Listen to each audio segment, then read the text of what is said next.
एक गांव में मगलू नाम का एक बूढ़ा आदमी अपनी बेटी ममता के साथ रहता था। मगलू बहुत गरीब था और उसके पास एक छोटा सा खेत था जिसमें वह मटर उगाता था। उसी में वो अपना समय अपनी बेटी के साथ बिताता था। मगलू को हर पल अपनी बेटी की शादी की चिंता लगी रहती थी। एक दिन वह खाना खाने बैठा था। पिताजी, एक रोटी और खा लीजिए। नहीं बेटा, अब मुझे खाने का मन नहीं कर रहा है। ये क्या है पापा? मैं आपको कई दिनों से देख रही हूँ, आप ठीक से खाना नहीं खा रहे हैं। क्या बात है पिताजी? तुम्हारी उम्र शादी की हो गई है, तुम 20 साल की हो।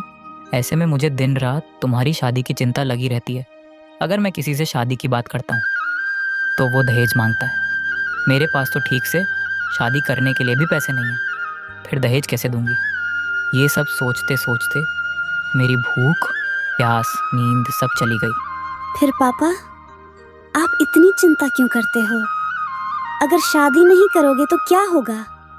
मैं तुम्हारे साथ रहूंगी ना, मैं हमेशा तुम्हारा ख्याल रखूंगी। और वैसे भी अगर मैं शादी कर लूंगी तो तुम अकेली रह जाओगी ना, इसीलिए इतनी चिंता मत करो और आराम से खाना खाओ। ममता अपने पिता की चिंता कम करने के लिए ऐसा बोल रही थी, लेकिन अंदर ही अंदर वह भी जानती थी कि समस्या गंभीर है। उसके ज्यादातर दोस्त या तो शादीशुदा थे या सगाई कर चुके थे या शादी करने वाले थे। एक दिन जब मगलू चिलचिलाती धूप में अपने खेत में काम कर रहा था तो उसका पुराना दोस्त रतनलाल वहां आ गया। अरे मगलू, कैसे हो? सब ठीक है भाई, तुम बताओ, तुम बहुत दिनों बाद यहाँ आए हो। हाँ, मैं मिठाई देने आया हूँ, ये लो, और ममता को भी खिलाना। अरे वाह, पर मिठाई क्यों दे रहे हो? मेरे बेटे जगन को शहर में नौकरी के लिए बुलाया गया है, पर उसके लिए उसे और उसकी बहू को शहर जाना पड़ेगा। शहर में रहने के लिए वे घर का भी इंतजाम कर रहे थे, लेकिन उन्हें घर के लिए कुछ पैसे देने थे। अरे फिर तुमने क्या किया? मगलू की रतनलाल में दिलचस्पी बढ़ती जा रही थी। अरे मैं क्या कर सकता था, ये तो बहुत बढ़िया काम था। वे 20,000 महीना देने को तैयार थे, तो मुझे कुछ करना था। मैंने अपने गांव के हीरा सेठ से ब्याज पर पैसे उधार लिए। मैंने उसे शहर में एक घर दिया था। अब मेरा बेटा वहां नौकरी करेगा और 1 साल में पैसे लौटा देगा। मैं उसकी नौकरी की खुशी में तुम्हें मिठाई देने आया हूँ। अरे वाह, ये तो बहुत बढ़िया विचार है। ये तो मैंने पहले क्यों नहीं सोचा। क्या मतलब है तुम्हारा? मेरा मतलब है, मैं भी अपनी बेटी ममता की शादी करना चाहता हूँ, लेकिन पैसे की कमी के कारण अभी तक बात फाइनल नहीं हो पाई है। तो मान लो कि अब तुम्हारी समस्या हल हो जाएगी। तुम भी सेठ से ब्याज पर पैसे ले लो और धीरे धीरे चुका दो। ममता की बेटी की शादी में देरी मत करो। यह कहकर रतनलाल वहां से चला जाता है। मगलू को यह विचार बहुत पसंद आया। उसने तय कर लिया था कि शाम को सेठ हीरा के पास जाकर पैसे लेने की बात करेगा। मगलू शाम तक खेत में काम करता है और काम खत्म होने के बाद वह हीरा सेठ के घर जाता है। मगलू को देखकर हीरा सेठ मगलू से कहता है, आओ मगलू, कैसे आना हुआ? हाँ सेठ, मुझे अपनी बेटी की शादी के लिए कुछ पैसे उधार चाहिए थे। मैं अगले साल तक तुम्हें पैसे लौटा दूंगा। हाँ, क्यों नहीं, बताओ तुम्हें कितने पैसे चाहिए? हाँ, मुझे कुछ 50,000 रुपए चाहिए। ठीक है। 50,000 रुपए पर 10,000 रुपए सालाना ब्याज लगेगा। हीरा सेठ की बात सुनकर मगलू चौंक जाता है। वह धीमी आवाज में कहता है, 10,000 ब्याज? ये तो बहुत ज्यादा है सेठ, मैं गरीब किसान हूँ, इतना ब्याज कैसे दे पाऊंगा? इसमें मैं क्या कर सकता हूँ भाई, मैं भी तो कुछ पैसे कमाने के लिए यहाँ बैठा हूँ। अगर मैं कम ब्याज पर पैसे बांटने लगूं तो मेरा क्या फायदा होगा? लेना है तो ले लो, नहीं तो निकल जाओ यहाँ से। बहुत से लोग हैं जो ये ब्याज देकर खुश होंगे। मैं तुम्हें तब पैसे देता हूँ जब तुम्हें इसकी जरूरत होती है। मुझे धन्यवाद देने के बजाय तुम मुझे सिखा रहे हो। नहीं सेठ, ऐसा नहीं है। ठीक है, आप मुझे पैसे दीजिए, मैं ब्याज चुकाने को तैयार हूँ। यह सुनकर सेठ खुश हो गया। उसे ये भी पता था कि उसने मगलू को ब्याज पर बहुत पैसा उधार दिया है, लेकिन यह तो उसका रोज का काम था। वह गरीब और असहाय लोगों को खूब सारा पैसा उधार देकर खूब सारा पैसा कमाता था। पैसे लेने के बाद मगलू वहाँ से अपने घर जाने के लिए निकल पड़ता है। वह पूरे रास्ते अपने आप से ही बात करता रहा। अब मैं क्या कर सकता था? मुझे पैसों की ज़रूरत थी, ज़्यादा ब्याज ही बेहतर है। कम से कम अब मैं अपनी बेटी की शादी का रिश्ता किसी भी घर में ले जा सकूंगा। पहले लोग सुनते थे और बहाना बनाते थे कि मेरे पास पैसे नहीं हैं। एक बार ममता का घर बस जाए तो मैं चैन से रह सकूंगा। मगलू यही सोचते हुए घर पहुंचता है। वहाँ ममता उसका इंतजार कर रही होती है। पापा, आज आप बहुत देर से आए हैं। मैं बहुत देर से तुम्हारा इंतजार कर रही हूँ। और तुम्हारे हाथ में ये क्या है? अरे ये तो कुछ भी नहीं है, ये तो सिर्फ खेतों में डालने के लिए खाद के पैसे हैं। ठीक है, जल्दी से खाना परोसो बेटी, मुझे बहुत भूख लगी है। अरे वाह पापा, आज तुम्हारी भूख प्यास फिर से लौट आई है। चलो, ये बहुत अच्छी बात है। मैं अब खाना परोसती हूँ। मगलू ने ममता से पैसे उधार लिए और पैसों की बात छिपा ली। वह नहीं चाहता था कि ममता किसी भी तरह से परेशान हो, और अगर ममता को पता चलता कि उसके गरीब बूढ़े पिता ने उसकी शादी के लिए इतने पैसे उधार लिए हैं तो वह बहुत परेशान हो जाती। फिर ममता खाना लेकर आती है। खाना खाने के बाद दोनों बाप बेटी सोने चले जाते हैं। अगले मगलू तय करता है कि वह पड़ोस के बैंक में जाकर अपना पैसा जमा कर देगा, क्योंकि उसके गांव में बहुत चोरी होती थी। गांव से एक जंगल था जहां सभी चोर रहा करते थे, इसीलिए कोई भी दिन में भी जंगल के पास नहीं जाता था। मैं तेजी से चल रहा हूँ, मैं इंतजार नहीं कर सकता। आज मैं अपनी बेटी के लिए पैसे बैंक में जमा करने के लिए जा रहा हूँ और मैं अपनी बेटी की इन्हीं रुपए से अपनी बेटी की शादी कर दूंगा। तभी मगलू देखता है कि सड़क पर बहुत भीड़ है। वह एक आदमी से पूछता है, क्या हुआ भाई, यहाँ इतनी भीड़ क्यों है? अरे भाई, कल रात बहुत तेज तूफान आया था।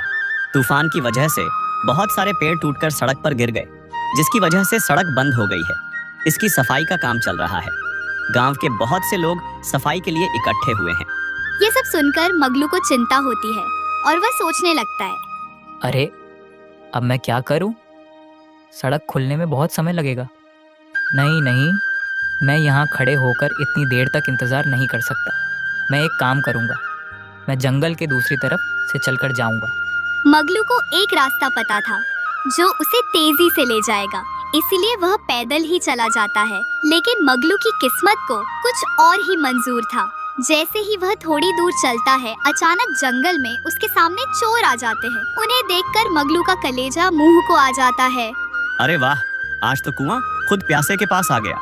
हाँ, वरना तो जंगल से कोई ना कोई आता जाता रहता है, पर आज तुम आए हो और हम पर बहुत बड़ा उपकार किया है।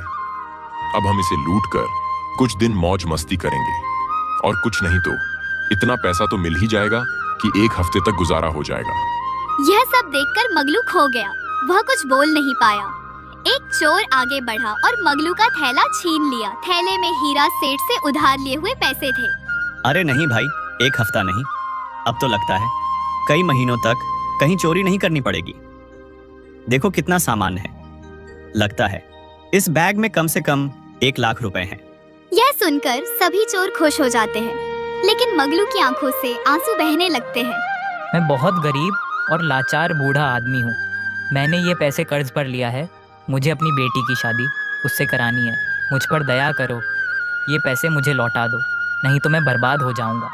अरे तो हम सब लाचार हैं, क्या करें? चोरी करना हमारा धंधा है। अगर मैं तुम्हें जाने दूंगा तो यह धंधे के साथ धोखा होगा।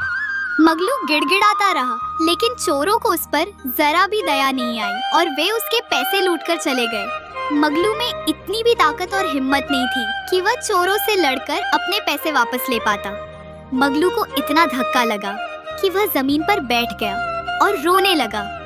अरे मुझे क्या हो गया? चोर सब कुछ ले गए। मैंने इतने भारी ब्याज पर पैसे लिए थे, अब मेरे हाथ में पैसे भी नहीं है, लेकिन मुझे उसका ब्याज चुकाना ही पड़ेगा, और वो भी ब्याज सहित। अब मैं क्या करूं, कहां जाऊं, किसको बताऊं? अरे मैं बर्बाद हो गया। अब मेरी बेटी की शादी कभी नहीं होगी। मगलू की हालत बहुत दयनीय थी, लेकिन उस जंगल में उसकी चीख सुनने वाला कोई नहीं था। थोड़ी देर बाद जब अंधेरा होने लगा तो मगलू उठकर घर वापस चला गया। वहाँ उसकी बेटी उसका इंतजार कर रही थी। वह इस बात से अनजान थी कि एक दिन में वह अपने पिता से कितनी बड़ी मुसीबत में पड़ गई है। पिताजी, आपका चेहरा इतना उतरा हुआ क्यों है? क्या बात है? ममता के यह सवाल पूछते ही मगलू अपने अंदर उमड़ते सैलाब को रोक नहीं सका और फूट फूट कर रोने लगा। उसे इस तरह रोता देख ममता भी घबरा गई। क्या हुआ पापा? आप इतना क्यों रो रहे हैं? कुछ तो बताओ, मुझे आपकी बहुत चिंता हो रही है। मगलू रोते हुए ममता को सारी बात बताता है और ममता पूरी सच्चाई जानकर पागल हो जाती है। हे भगवान, हम गरीबों के साथ यह कैसा खेल खेल रहे हो? तुमने एक पल में खुशियां देकर मेरे पिता से छीन ली। अब हमें उस हीरा सेठ का पैसा चुकाना है और अब शादी तय करना नामुमकिन है। दोनों बाप बेटी की तरह सदमे में चले जाते हैं। कुछ देर तक कमरे में सन्नाटा छाया रहा। दोनों में से कोई भी कुछ नहीं बोला, लेकिन अचानक ममता को एक विचार सूझा। पिताजी, मैंने सुना है कि सेठ बहुत दान पुण्य करता है। वह गौशाला और विद्यालय में भी दान करता है। आप एक बार जाकर उसे पूरी सच्चाई बता दीजिए, शायद वह हमारी मदद करे। अरे बेटी, तुम कितनी मासूम हो। यह सब दिखावा है। जो आदमी लोगों से ब्याज पर इतना पैसा लेता है वह दान करेगा क्या? जिस गौशाला में सेठ दान करने को कहता है वह उसके मामा की है। वहाँ दान करना दिखावा है और विद्यालय में बच्चों के लिए सामान भेजने के बाद उसे वापस भी ले लेता है। यह सब सुनकर ममता बहुत उदास हो जाती है। पता नहीं क्यों लगता है पापा, आपको एक बार सेठ के पास जरूर जाना चाहिए। हो सकता है उसे तुम्हारे साथ हुई घटना के बारे में पता चले और कुछ दया आए। मगलू जानता था कि सेठ के पास जाने से कोई फायदा नहीं होगा, लेकिन ममता की जिद और आस्था के आगे वह बेबस हो जाता है और बिना कुछ सोचे समझे सेठ के पास चला जाता है। अरे मगलू, तुम यहाँ कैसे? कल ही तो तुम पैसे लेकर चले गए थे। क्या बात है? हाँ सेठ जी, मैं गया था, पर क्या बताऊं तुम्हें, मेरे साथ क्या विपत्ति आ पड़ी है। क्या? साफ साफ बताओ। कल जो पैसे मैंने तुमसे उधार लिए थे, आज बैंक में जमा करने जा रहा था, लेकिन रास्ते में जंगल के चोरों ने मुझे पकड़ लिया और उन्होंने मुझसे सारा पैसा छीन लिया। मैं एक पल में बर्बाद हो गया सेठ जी। अरे, ये तो तुम्हारे लिए बहुत बुरा हुआ मगलू। अब तुम अपनी बेटी की शादी कैसे करोगे? सेठ की बात सुनकर मगलू संतुष्ट हो गया। उसे लगा कि सेठ उसकी बात समझ गया है, लेकिन फिर सेठ ने आगे कहा, एक काम करो, कुछ और पैसे ले लो और अगले साल पिछले पैसे के साथ ब्याज भी चुका देना। इससे आपकी बेटी की शादी हो जाएगी। यह सुनकर मगलू को बहुत धक्का लगा। सेठ को कोई दया नहीं आई और वह चोरी का पैसा ब्याज समेत वापस लेने को आतुर था। लेकिन मालिक, मैंने आपसे कहा था कि मेरे पास पैसे नहीं है। मैं बहुत गरीब आदमी हूँ। बार बार पैसे लेकर मैं कर्ज कैसे चुकाऊंगा?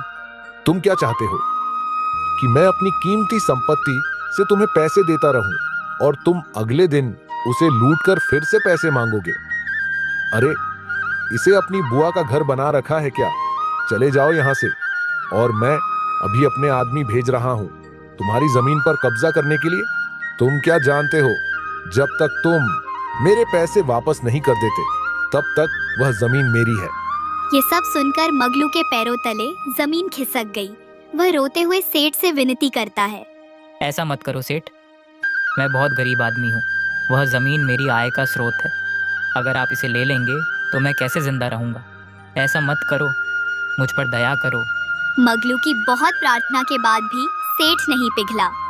यह सब सुनकर मगलू के पैरों तले जमीन खिसक गई। वह रोते हुए सेठ से विनती करता है और अपने आदमियों से कहता है, इसे घर से निकाल दो।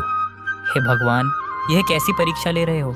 इससे तो अच्छा है कि मैं यहीं प्राण त्याग दूं। मगलू बेहोश हो जाता है और डर के मारे वह सीधा नदी में कूदने के लिए चला जाता है। नदी के पास खड़ा वह कूदने ही वाला था कि तभी ममता वहां आ जाती है। पापा रुको, क्या कर रहे हो? जब मगलू ममता को देखता है तो उसे होश आता है और वह जोर जोर से रोने लगता है। सब कुछ खत्म हो गया मेरे बच्चे, सब कुछ खत्म हो गया। सेठ ने ज़मीन ले ली है, अब हमारे पास जीने का कोई सहारा नहीं है, अब हम बर्बाद हो जाएंगे। बस पापा, अब हम और कष्ट नहीं सहेंगे, बहुत हो गया। तो तुम क्या करोगे मेरे बच्चे? तुम शादी कैसे करोगे? और तुम ज़मीन कैसे वापस पाओगे? और सेठ का कर्ज, उसका क्या? शादी के बारे में भूल जाओ पिताजी, मैं शादी नहीं करना चाहती। असल में मैं तुम्हारे साथ रहूंगी और तुम्हारी सेवा करूंगी। मैं ऐसे किसी घर में नहीं जाना चाहती जहां मुझसे ज्यादा लोग दहेज चाहते हों और सेठ ने पैसे के बदले जमीन ले ली हो। तो अब लोन की चिंता मत करो। क्या कह रहे हो बेटा? हाँ पापा, अब हम जाकर किसी और के खेत में काम करेंगे और हम कड़ी मेहनत करेंगे और जीवित रहेंगे। यह जीवन बहुत कीमती है, हम इसे बर्बाद नहीं कर सकते। एक जगह से हार भी गए तो क्या हुआ, हम फिर से कोशिश करेंगे। अपनी बेटी की बात सुनकर मगलू को थोड़ी हिम्मत मिलती है। अपनी बेटी के मुंह से इतनी बड़ी बातें सुनकर मानो उसका दिमाग भी सही होने लगता है और वह खुद को संभालते हुए कहता है, तुम सही कह रही हो मेरे बच्ची, जिंदगी अभी खत्म नहीं हुई है, तो अब हम कैसे हार मान लें? हम लड़ेंगे और हम तब तक लड़ेंगे जब तक सब ठीक नहीं हो जाता। मैंने गलती की कि मैं मरने जा रहा था। ममता अपने पिता की बात सुनकर खुश होती है। दोनों घर चले जाते हैं और अगले ही दिन से वे किसी और के खेतों में मेहनत करने लगते हैं। शुरुआत में ममता को काम करना मुश्किल लग रहा था, लेकिन धीरे धीरे उसे सब ठीक लगने लगता है। पिता और बेटी दोनों ही हर दिन कड़ी मेहनत करने लगते हैं। खेतों में एक बूढ़ा आदमी आता है। एक दिन वह ममता और उसके पिता के पास आता है और कहता है, बेटी, मेरा नाम कालीदास है। मैं देखता हूँ कि तुम लड़की के रूप में अपने पिता के साथ काम करने आती हो और आप उसका इतना अच्छा ख्याल रखते हैं। मुझे आप बहुत पसंद हैं। शुक्रिया अंकल, इस दुनिया में मेरे पिता के अलावा मेरा कोई नहीं है, इसलिए उनका ख्याल रखना मेरा कर्तव्य है। वाह, आपकी बेटी ने बहुत अच्छी सोच रखी है। मेरा एक बेटा है, मैं चाहता हूँ कि तुम उससे शादी करो। बेटी, अगर हमें तुम्हारी जैसी बहू मिले, हमारा घर धन्य हो जाएगा। मेरी पत्नी स्वर्ग चली गई है, इसलिए परिवार में हम दो ही हैं। यह सुनकर ममता चुप हो जाती है, लेकिन मगलू बहुत खुश होता है। मगलू पहले से ही दुखी था कि ममता की शादी नहीं हो पा रही है, लेकिन अब दूसरी तरफ से प्रस्ताव देखकर मगलू को फिर से उम्मीद जगी है। हाँ बिल्कुल, मेरी बेटी बहुत अच्छी है। हाँ, मुझे पूरा भरोसा है। लेकिन मैं कुछ कहना चाहती हूँ। हाँ बेटा, बताओ। शादी के बाद भी अपने पापा का ख्याल रखूंगी। शादी के बाद मैं उन्हें भूल जाऊं, ऐसा तो हो ही नहीं सकता, क्योंकि इस दुनिया में मेरे अलावा उनका कोई नहीं है। बेटा, मुझे इसमें क्या परेशानी हो सकती है? तुम अपने पापा का अच्छे से ख्याल रखना। मेरा बेटा मोहनदास बहुत अच्छा है, वह हमेशा हर अच्छे काम में तुम्हारा साथ देगा। यह सुनकर ममता खुश हो जाती है। उसकी खुशी देखकर उसके पिता उसकी तरफ से बोलते हैं, तो यह शादी तय समझो भाई। मेरी बेटी भी इस शादी के लिए राजी है। तुम कल अपने बेटे के साथ हमारे घर आओ, फिर हम सब कुछ तय करेंगे। फिर क्या, ममता की शादी मोहनदास से हो जाती है और दोनों खुशी खुशी एक नई जिंदगी शुरू करते हैं। ममता शादी के बाद भी अपने पिता का अच्छे से ख्याल रखती है। मगलू को अब जिंदगी में कोई परेशानी नहीं थी। मगलू अब तक जो भी बुरा हुआ था सब भूल चुका था, क्योंकि अब जीवन में सब कुछ